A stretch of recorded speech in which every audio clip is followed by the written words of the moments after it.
In Lesson 2, we're going to cover the features of the LTE physical layer that are implemented in the LTE application framework. Specifically, we're going to cover the physical channels and signals, the frame structure and resource mapping, the channel coding and modulation, and then an overview of the MAC features. In Section A, we're going to cover the physical channels and signals by specifically reviewing the channels defined in the 3GPP LTE standard, and then understanding how these are actually implemented in the LTE application framework. And first, a recap of system components. In a cellular network, there is a base station which spans the cell. It continuously transmits the downlink signal, and this is received by the mobile phone. The base station is called eNode B in LTE terminology, or ENB for short. The mobile phone itself is called user equipment in LTE terminology, or UE for short. The signal transmitted by the base station is the downlink signal. In the following, we will abbreviate it as DL.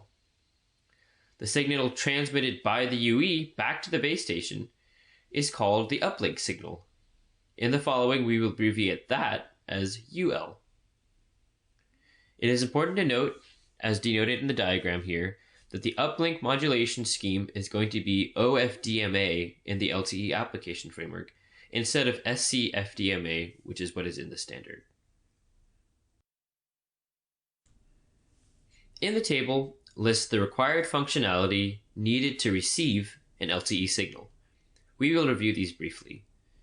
The first is synchronization, which ensures correct time alignment at the receiver. Synchronization is used to find the start of a frame, which is needed for resource demapping, and to find the start of a symbol, which is needed for the inverse FFT. The next key functionality is channel estimation and channel equalization, which corrects for the influence of the wireless channel by using reference symbols. The reference symbols are spread across all subcarriers in frequency and all OFDM symbols in time, and these are used for channel estimation and for subsequent equalization. The control information is used to configure transmission parameters and manage multiple nodes. The control information will define how data is processed for each device and user, and facilitate communication among multiple base stations and users. Finally, there is the payload, which is the data channel, which is the data that we really care about. This is how the receiver physical channels are realized in the downlink. In other words, this is how this is realized when data is being transmitted from the eNode B to the UE.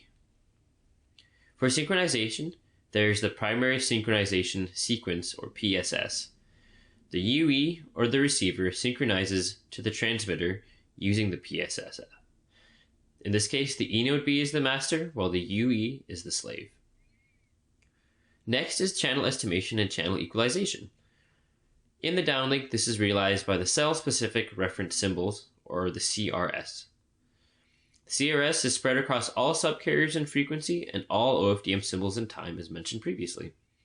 And these are used for channel estimation and then subsequent equalization. The control information is realized in the downlink receiver by physical downlink control channel, or the PDCCH. This carries information about how the resources in the shared channel are to be processed, and the downlink control information, or DCI. Finally is the payload, which is also known as the physical downlink shared channel, or PDCCH. And this carries, as you would expect, the actual payload data that we care about, and so it can also be called the data channel. Again, all this functionality is implemented in the LTE application framework. Now let's look how the receiver physical channels are implemented in the uplink in the LTE application framework. For synchronization, this is deliberately not implemented, and uplink synchronization is based on the downlink timing information.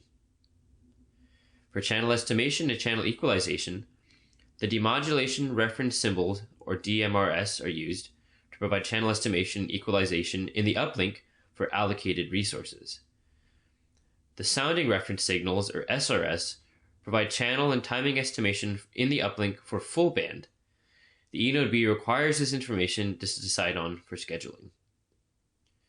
For control information, typically you would see a physical uplink control channel, or PDCCH, with HARC acknowledgements and other functionality.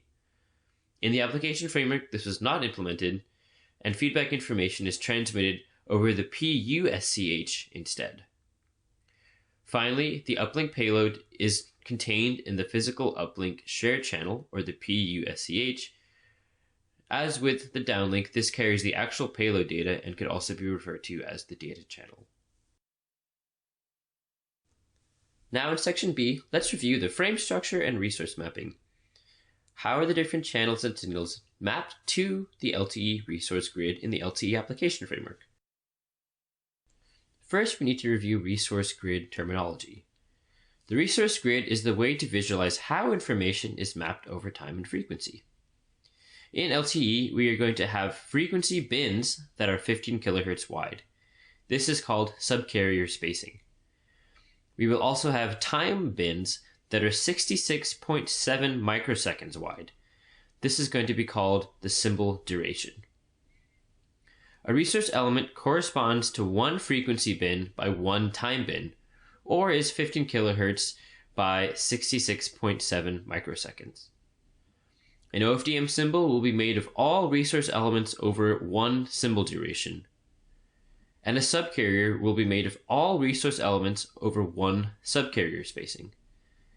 The full block of resource elements will be referred to as the resource block. In the LTE standard, there are two overall types of resource grids.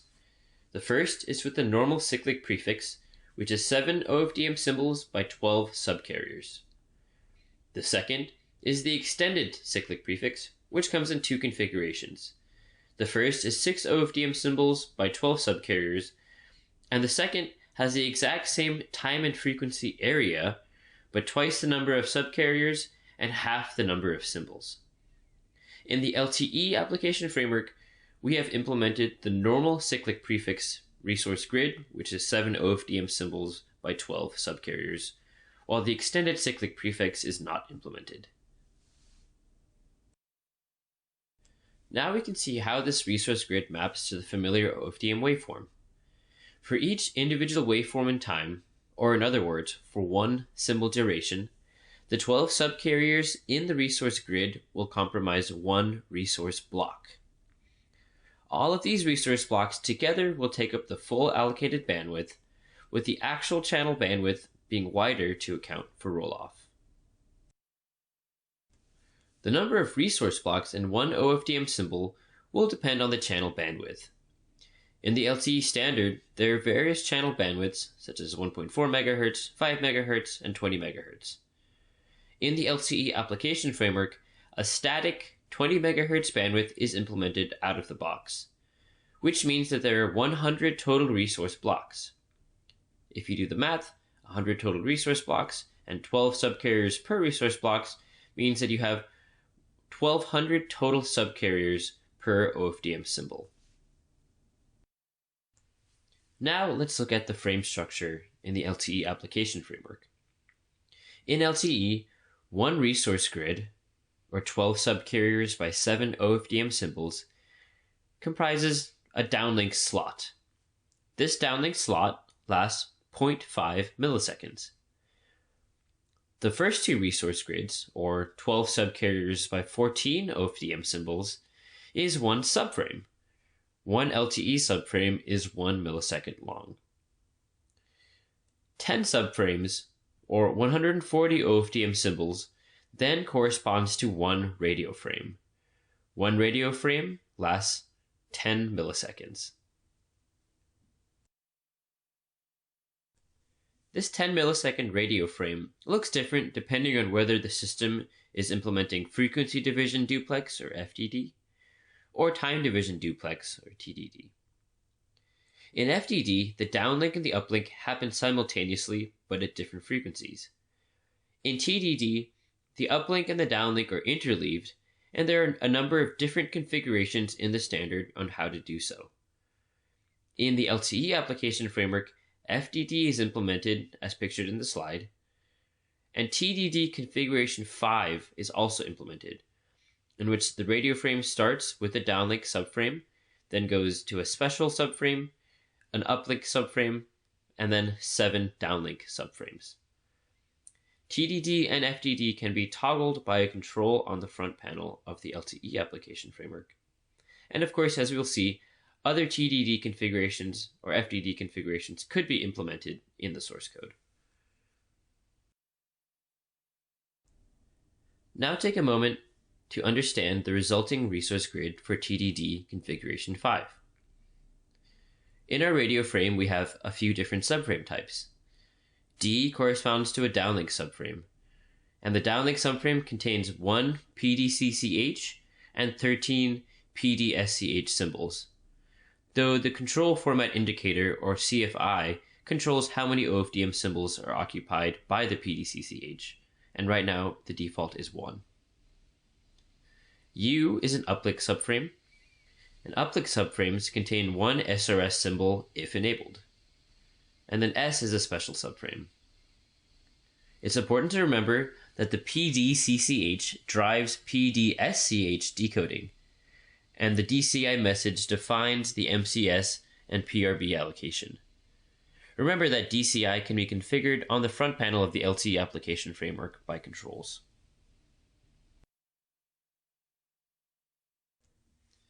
If we put it all together, this is then the resulting resource grid for TDD configuration 5, which is what is implemented in the LTE application framework. For review, let's look at the individual subframes. In the downlink subframe, we can see that for the first OFDM symbol over frequency, we have our CRS, our PDCCH, and blank subcarriers. After which, subsequent OFDM symbols are just PDSCH, with occasional subcarriers that include blanks and CRS. In the special subframe, we have a similar first OFDM symbol as in the downlink, followed by a blank, followed by the PSS, which is our synchronization OFDM symbol, and then a bunch of TDD guard bands that are left blank.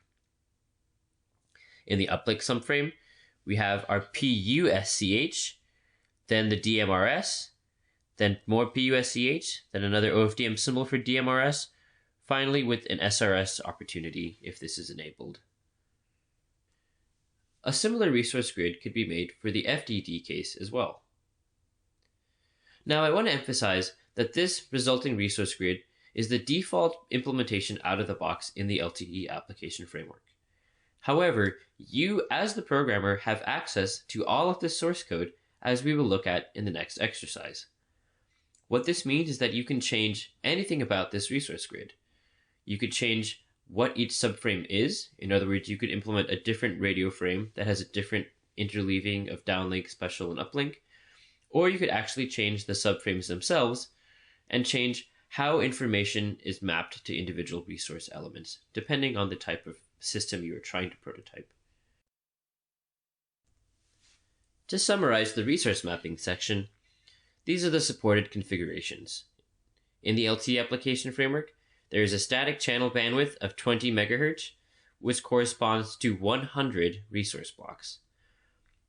Out of the box are supported FDD and TDD configuration 5 for a frame structure. The default CFI is 1, which means 1 PDCCH symbol per downlink subframe. And the UE-specific cell reference signals, or UERS, are mapped only if enabled.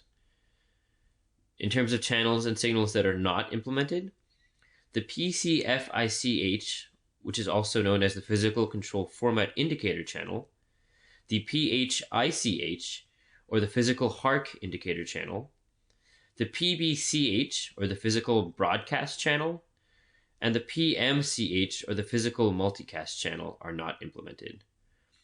In addition, the secondary synchronization signal is not implemented, the SSSS, and the MBSFN, or the Multicast Broadcast Single Frequency Network signal, and the CSI, or the Channel State Information signals in LTE, are not implemented. As mentioned on the previous slide, all of the different implemented signals can be modified to meet your research needs, and any channels and signals that are not implemented could be implemented by you if these are going to be important for the type of prototypes you want. However, we just want to inform you what is there out of the box and what is not there out of the box, so you have the proper expectations as you work with the product. Now let's go through exercise 2.1, where we can familiarize ourselves with how the LTE resource mapping is actually implemented in the code. In this exercise, you will use the FPGA module that actually performs the resource mapping and run this model in a simulated host test bench to understand how it functionally works. We can also go and modify it as well to see how the functionality behaves in the simulation without having to run any type of lengthy compiles. First, from the source files from the training, open exercise 2-1.lv project. Then, in main_host.gvi, press the green Run button in the upper left to run with the default settings. Then, wait until the indicator simulation done equals true shows that it is true and that your simulation is done. Then, make observations on the output. Change to the tab Index Cluster and observe what you see. Change to the tab Resource Grid Colors and look at what you see as well. If you change subframe 0.9 to 1, what do we see? If we change resource block to 47.53, what do we see? If we change the subframe back to 1 and resource block to 90, 91, 92, 93, what do we see? Press stop when you're done playing around with the simulation. On the next slide, we will review the answers to the questions on this slide. These are the answers to the questions from the previous slide. In the tab Index Cluster, the counter enumerates all resources in the LTE grid. In the Resource Grid Colors tab, this provides us with a graphical representation of the channel mapping. More specifically, this is a downlink subframe. When we change the subframe control to 1 or 2, these are mappings of a special and an uplink subframe. Since the .gcdl or the clock-driven logic block that we are working with is for the downlink, the uplink subframe is completely blank. When we change the resource block control to 47 or 53, this is the position of the PSS in the center.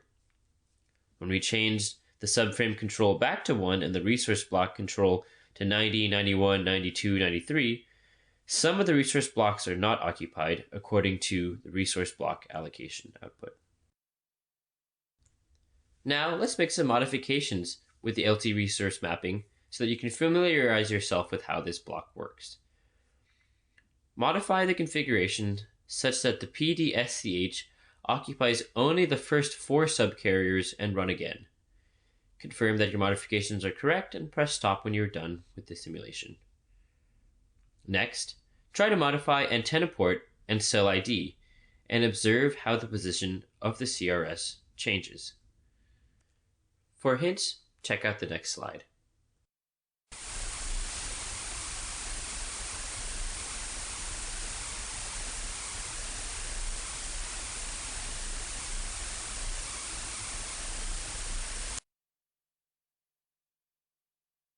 This is another hint when trying to work with the LTE resource grid and navigate to the specific resource element that you want to modify. Say we wanted to change the mapping of the block in red. This block would be referred to by resource block 0, subcarrier 1, subframe 0, OFDM symbol 3.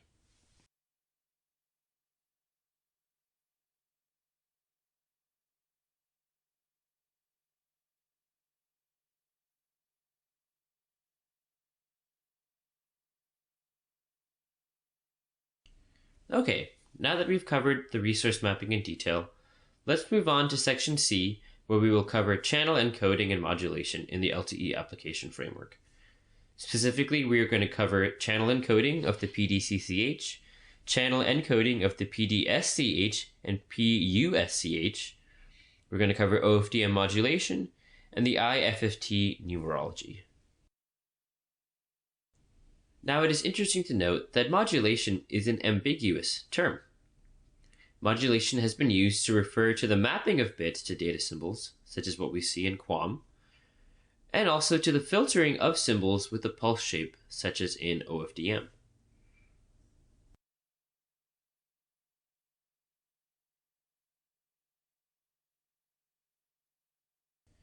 The LTE standard specifies multiplexing and channel coding and modulation procedures in their respective documents. It is important to note that procedures are different for control channel versus the data channel. If we look at this in detail, for multiplexing and channel coding, there's a data preparation stage, an encoding stage, rate matching, and then scrambling and modulation to map to symbols. In the control channel, the data preparation happens through TCI formatting. Encoding happens through convolutional encoding with tail biting. And rate matching happens in a parallel to serial conversion instead of a rate matcher. With scrambling, the initial values are based on the subframe index and cell ID, and QPSK is used. For the data channels, data preparation happens in the mini-MAC in the transmit side.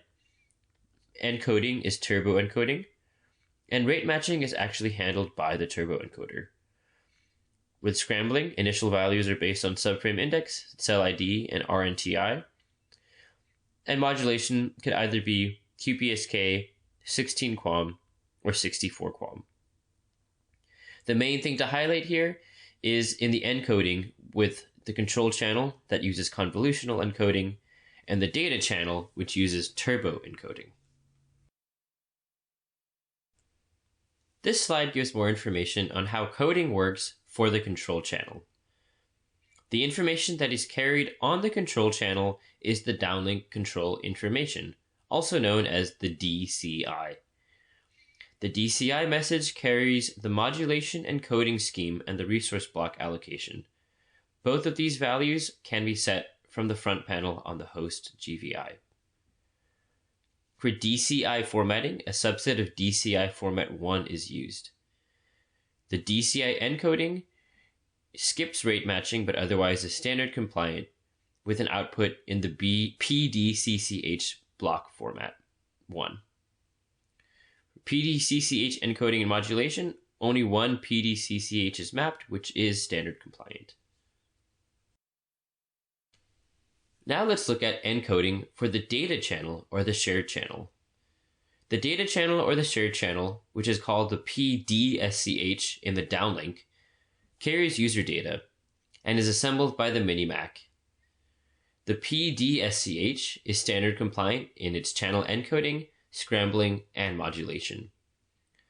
For the PUSCH, which is the uplink data channel or the uplink shared channel, the same signal processing chain is used as in the PDCCH, which means that the uplink is not fully standard compliant. For a review of what is officially implemented in the standard, feel free to refer back to the slide 2 slides ago or refer to the standard documentation as cited on the slide. Now that we've reviewed the encoding for the data and control channels, let's review OFDM. OFDM modulation converts high-rate data streams into a number of lower-rate data streams. The streams are transmitted in parallel on different frequencies, which are called subcarriers, which we discussed previously. And this provides a robustness to frequency selective fading. The symbols are pulse-shaped with a rectangular filter in time, which corresponds to a sync function in frequency. Orthogonality is crucial to OFDM and is achieved by placing adjacent subcarriers into the zero crossing of the sine function. Cyclic signal extension or cyclic prefixes are also used, and these allow for compensation of time delays as a consequence of multipath propagation and low complexity channel equalization in the frequency domain. OFDM also has low complexity implementation of an inverse Fourier transform at O and log n. Now, if we review the inverse Fourier transform numerology in the LTE application framework, which again implements a static 20 MHz channel bandwidth implementation of LTE, we will see that the IFFT is going to have 2048 points. This corresponds to a sampling bandwidth of 30.72 MHz. Within this is a channel bandwidth of 20 MHz, within which is an actual signal bandwidth of 18 MHz. This 18 MHz of signal bandwidth corresponds to the 1200 active subcarriers we discussed previously, with 15 kHz of subcarrier spacing.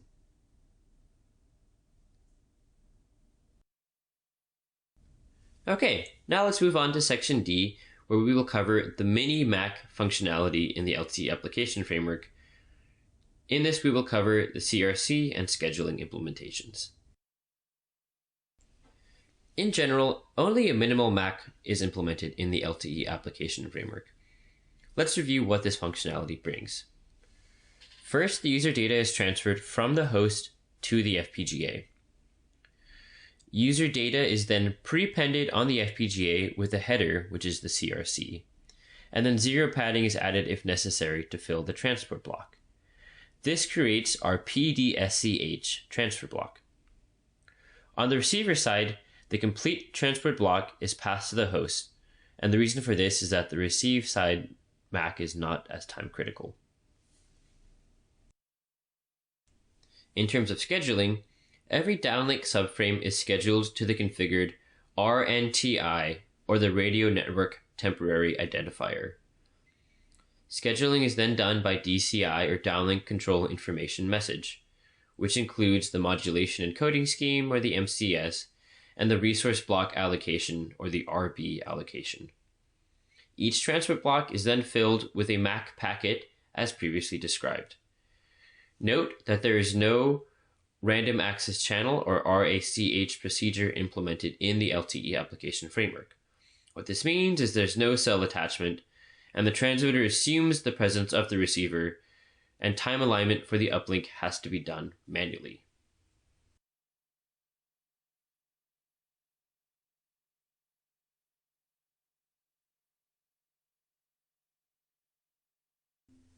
In summary, let's go back and look at the implemented physical layer features in the LTE application framework. On the transmitter side, the LTE application framework has an implementation of resource mapping, channel encoding for the data and control channels, and OFDM modulation, which includes the inverse Fourier transform and cyclic prefix insertion. On the receiver side, the LTE application framework has synchronization, including carrier frequency offset compensation, which we'll discuss later, OFDM demodulation with an FFT and cyclic prefix removal, channel estimation and equalization, channel decoding for the data and control channels, resource demapping, and real-time configuration of data channel based on the control channel. As mentioned previously, all of the source code for all of these implementations are all available to you as the programmer, so you can modify and replace anything listed here. However, we just wanted to let you know what you get out of the box before you get started so you can figure out how to navigate the signal processing.